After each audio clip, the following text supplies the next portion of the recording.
Good evening, everybody. Welcome to another edition of Wizards Outlook. We got Raymond Lyons, Cardell Dudley, Jr. Wilson, Southside Jr. Once again, we're here to talk Wizards. As you guys see with the scroll at the bottom of the screen. I'm sorry, that is the wrong one. I don't know why that popped up. I'm going to fix that, but the Wizards fell to the Sixers. It was not a win. The two-game streak ended tonight. Brad Beal tied a franchise record 60 points. That said, look, man, it was I'm gonna let y'all go. Go ahead, Cardell. You can start the right. Trying to find a nice way to get there. Okay, so remove myself. Man.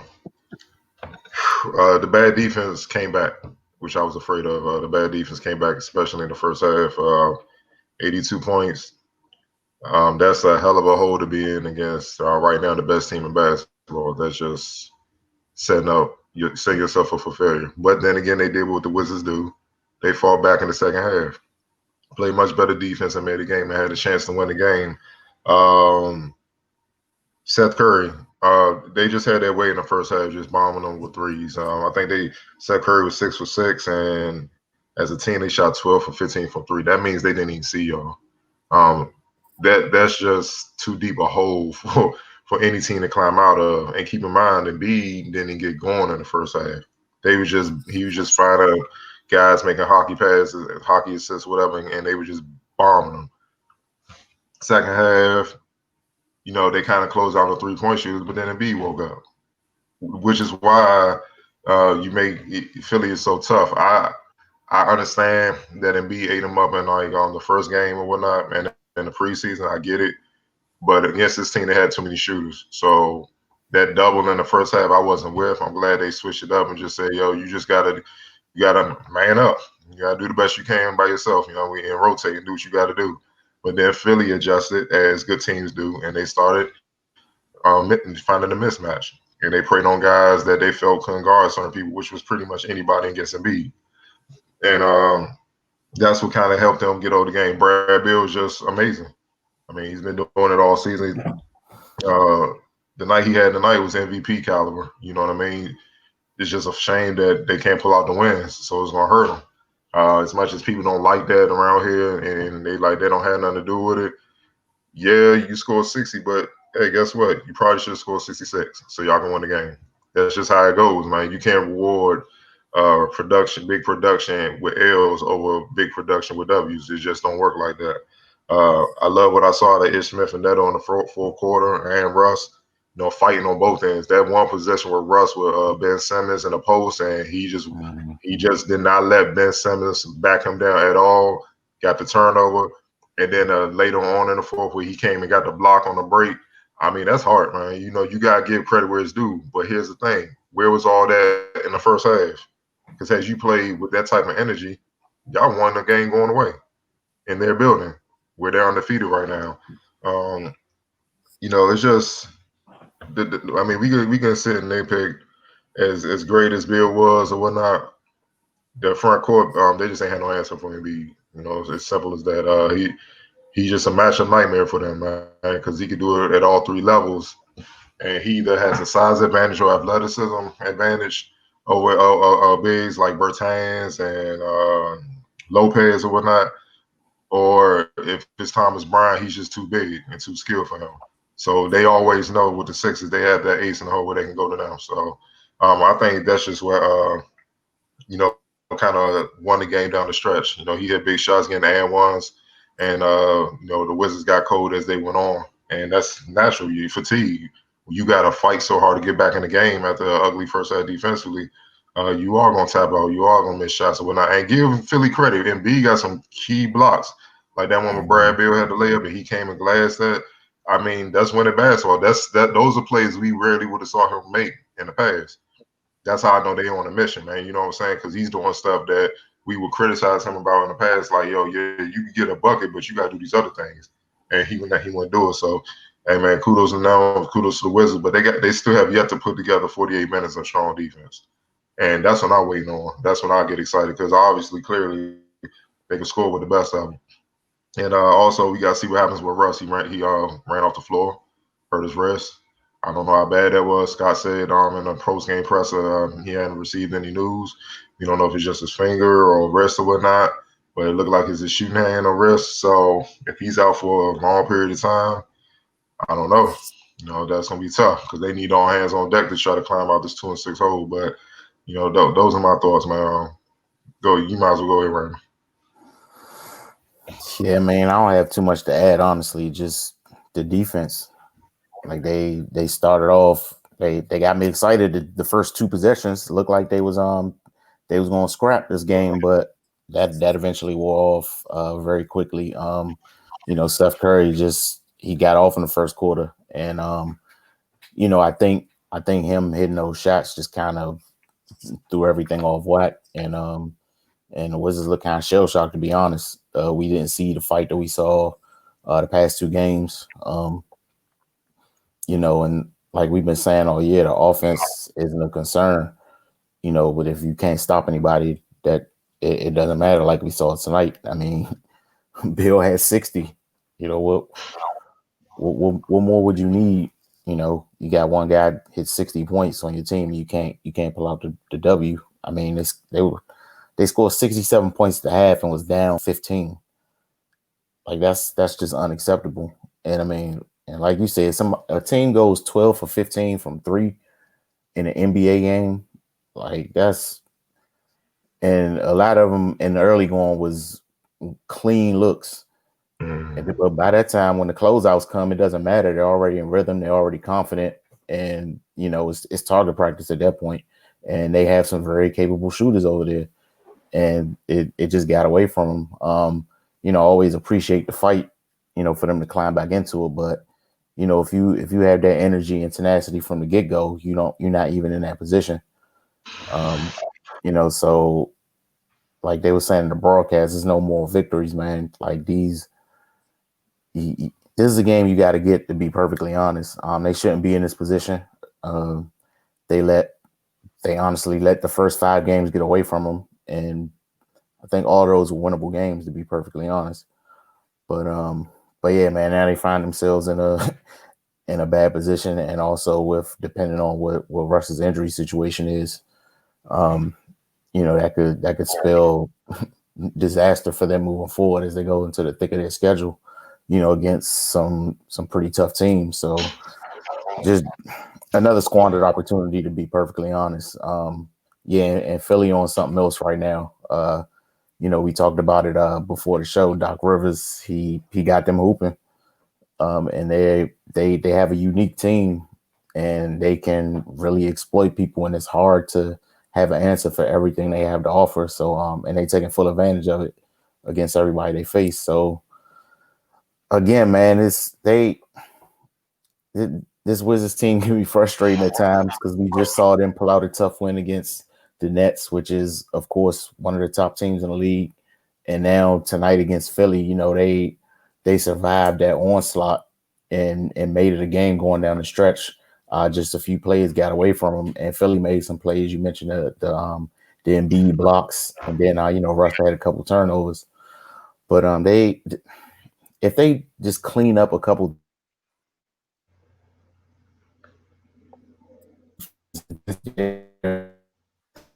we're seeing now, that 2-6 turns into 6-2 quite easily. Just a couple plays here and there. But yeah, man, that's all I got for this one.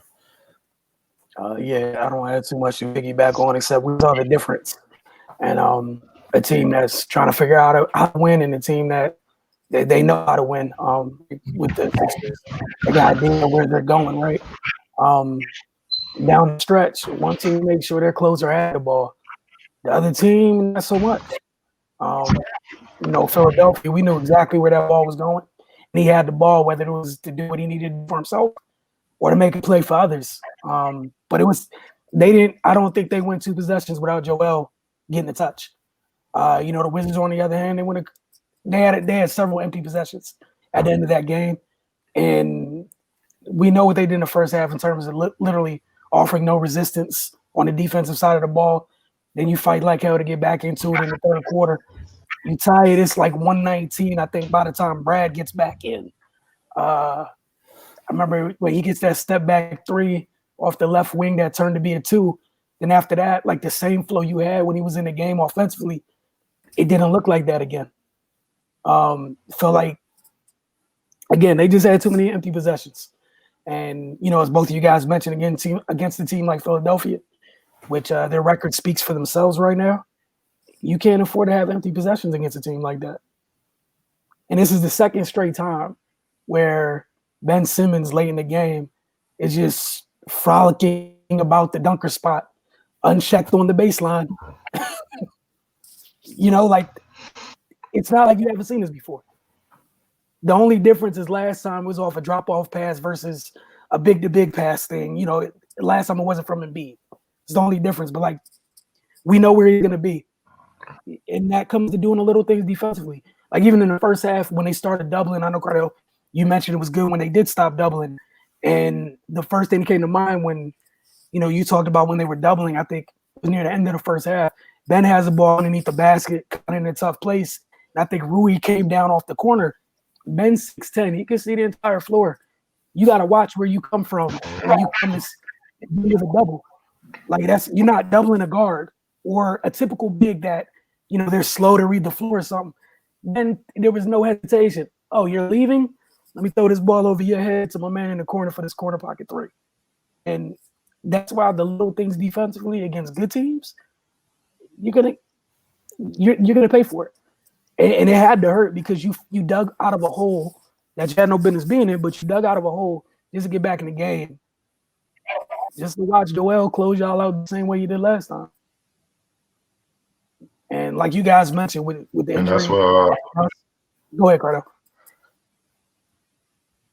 No, I'm saying that's why I was saying you might as well just man up and just try to do the best you can individually. Because I get that idea.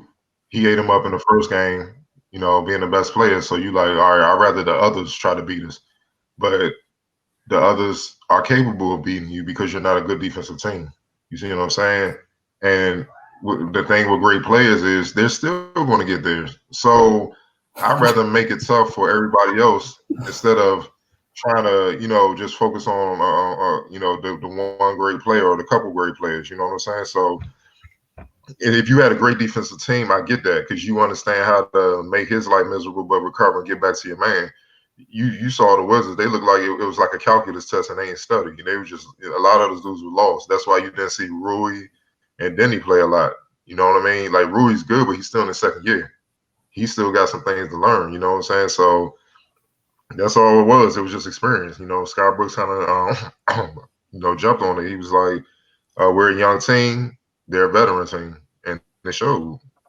And that's why Philly were laughing in that first half. And it took a big time performance from Beal to keep them in the game. Like they needed all those buckets because honestly, if he didn't hit all those buckets in the first half, they'd have been down like 40 or 50 at the half. It'd have been bad. It'd been embarrassing.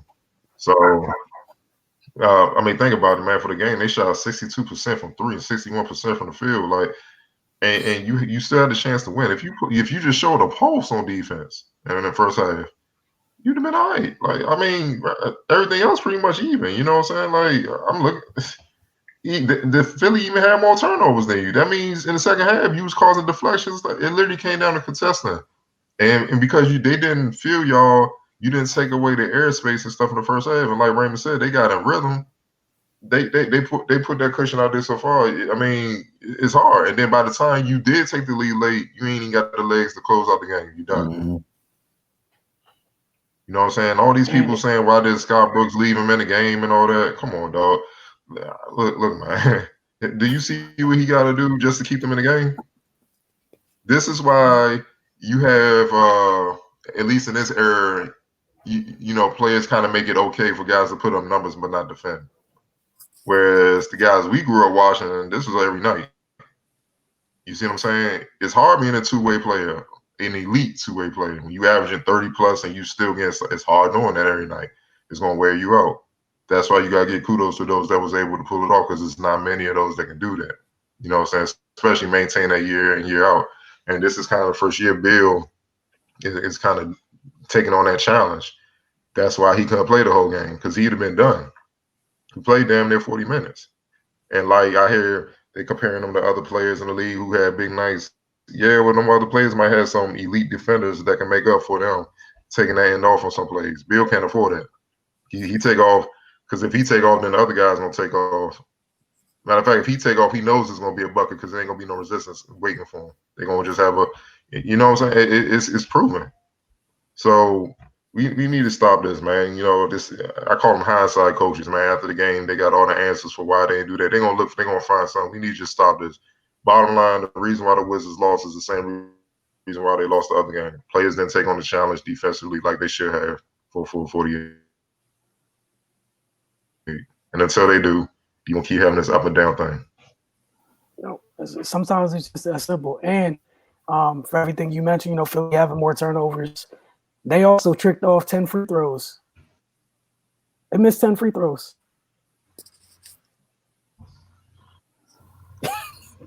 Like it was there if you put up some. And before we get, go ahead. No, I was just saying, just if you put up resistance, like they tricked off 10 free throws. That's 10 points gone, even despite everything that happened. You won the turnover battle. The battle on the glass, you won that too.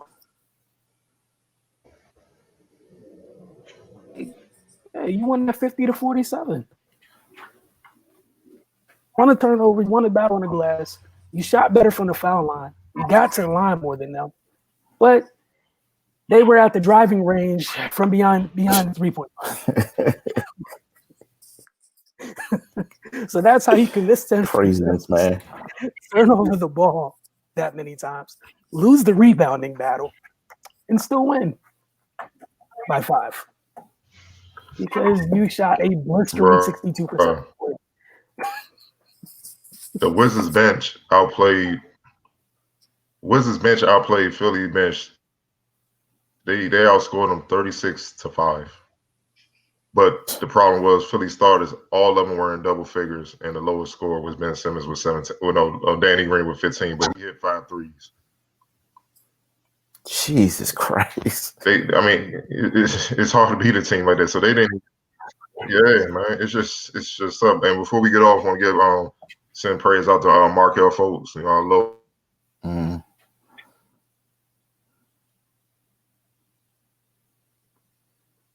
Oh man, we lost Cardell. Proving everybody wrong. Cardell, you got to start again. We lost you for a second. You hear me? Yeah, you back now. Go ahead. You hear me? Yep. I was just saying praise out to Markelle Fultz for tearing his ACL right when he's starting to show everybody that they were wrong and what made him the #1 pick. You know, he got another moment of adversity he got to fight through, man. It just sucks because that dude went through hell. Younger went through hell the last few years, man. So definitely put on praise up for him, man, because Orlando had a nice groove going with him leading the pack at point. You know, non-contact knee injuries, we always know it's going to be something bad. And, you know, unfortunately, this happened to him. So praise up to him. Hope he makes a full recovery and come back even stronger. Yeah, definitely. Nah, for sure. We want to thank you guys for hanging with us tonight. We'll see you the next night the Wizards play. So pretty much Friday, Saturday night. Be spending Friday, Saturday night with you guys. They still got the Celtics and the Heat coming up. So again, you know, the two Jasons, the two Jays up in Boston, Jason and Jalen. You might want to, like, you about to be tested defensively. You might want to get this stuff in order. Because them two, we already know Jason. We knew what Jason was on last year, right? So Jalen decided it's no fun if you make the leap and I don't make it too, right? How about we both make a leap? So yeah, that's gonna be fun. They're also gonna be matchup problems because they like to post up. They're 3-level scorers, and they both defend.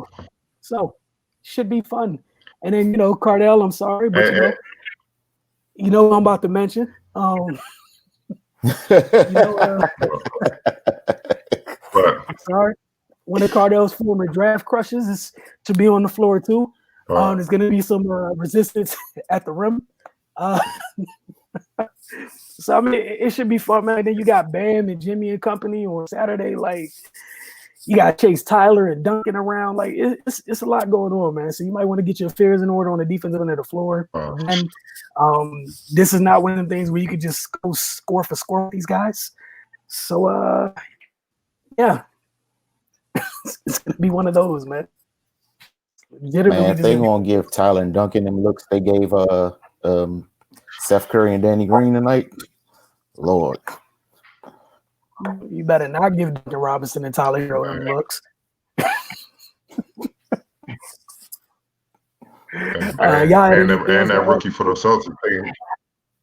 Oh yeah. Look out for paying pressure too. He just won the game. He had a tip in to beat the Heat. Oh man, yeah, it's gonna get real. So they better learn how to play some defense. It's about to get ugly. Oh my goodness! All right, y'all have a great night, and we'll see you Friday.